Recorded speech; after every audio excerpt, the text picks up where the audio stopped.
How Ethereum's energy consumption could reduce by more than 99%.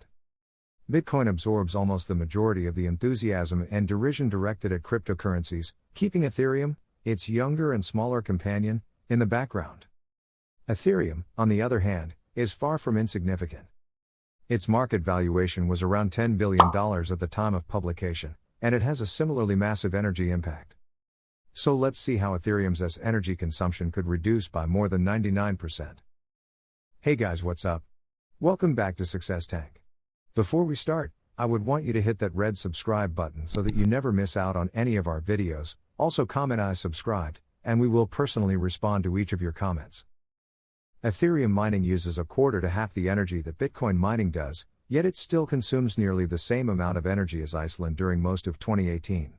Indeed, an average Ethereum transaction consumes more energy than a normal American home consumes in a day. Even if you don't believe pollution and carbon dioxide are a problem, that's a massive waste of resources.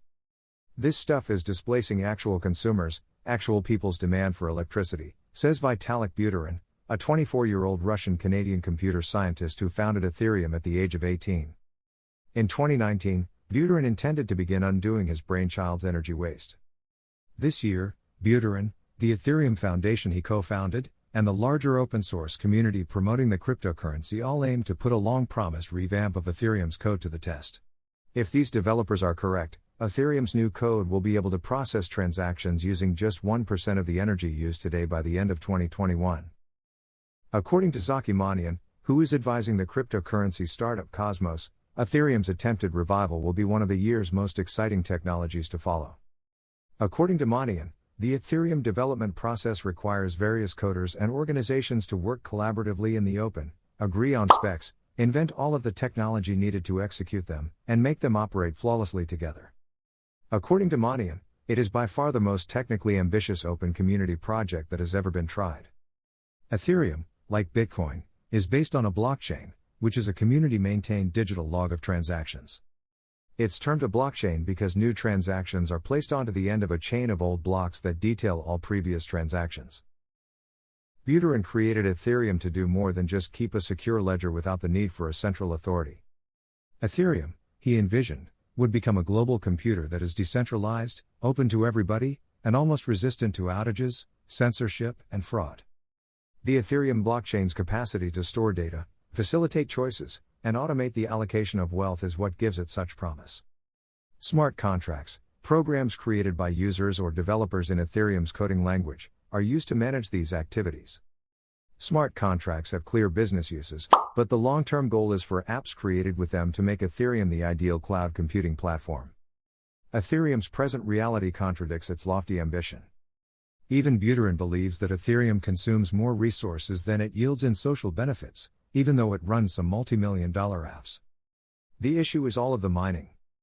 Ethereum, like the majority of cryptocurrencies, is based on a computational competition known as proof of work, POW. In POW, all participants compete to protect transactions cryptographically and add them to the blockchain's globally distributed ledger. It's a winner-takes-all competition with newly created crypto coins as the prize. As a result, the more computing power you have, the higher your chances of profiting are. By design, POW mining is tough. The goal is to keep the blockchain from being controlled by a single party. For instance, if a Bitcoin miner's computer system possessed more than 50% of the network's mining power, the miner might commit frauds such as revoking long-completed transactions. Because Bitcoin miners are anonymous, users would have no recourse. POW, in principle, keeps mining a dispersed process. In actuality, however, the development of application-specific integrated circuits, ASICs, that speed up mining by a few Chinese chip fabs has centralized power over multiple cryptocurrencies. Ethereum took the struggle against concentrated power a step further by opting for a memory-intensive Pow method for mining its value token, Ether. The employment of ASICs is penalized in this Ether mining method. The POW method on Ethereum, on the other hand, hasn't stopped the exponential expansion of computing resources dedicated to Ether mining. In 2017, when the token's value soared from $8 to $862, and mining businesses erected specialized programs data centers full of general-purpose graphics processing units, which are well suited to Ether mining, the amount of computational power dedicated to that operation increased by more than 25-fold. Environmentalists have reacted negatively to the resulting energy demand. In the meanwhile, utilities and towns face financial risks and missed opportunities if they cater to Bitcoin miners, who consume cheap power while producing few employment opportunities. Serving miners may necessitate utility equipment improvements, which may become obsolete if Bitcoin prices plummet and mining activities cease. The utilities' fears are backed up by recent market conditions. At one point of time, the price of Ether reached a high of $1,385, before starting to fall. It fell below $120 in November, erasing miners' profit margins and prompting some to reduce or shut down mining rigs. As per the Digiconomist, a site founded by Alex DeVries, a senior associate and blockchain expert at PricewaterhouseCoopers, Ethereum miners will likely decrease their overall energy usage in half in less than 20 days. It's no surprise that some utilities, such as Montreal's Hydro-Québec, are charging miners more for power. Such resistance from utilities and authorities may undermine the security of POW-based cryptocurrencies even more. New miners will be discouraged from entering the game due to the limited availability of power and escalating energy expenditures, hastening the concentration of mining power.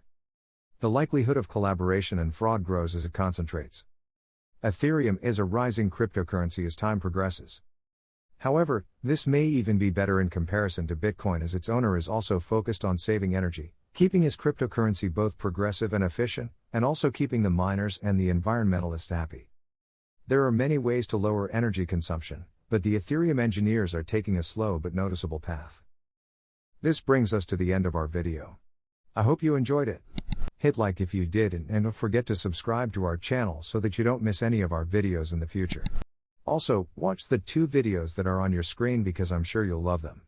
With that, I'll see you in the next video.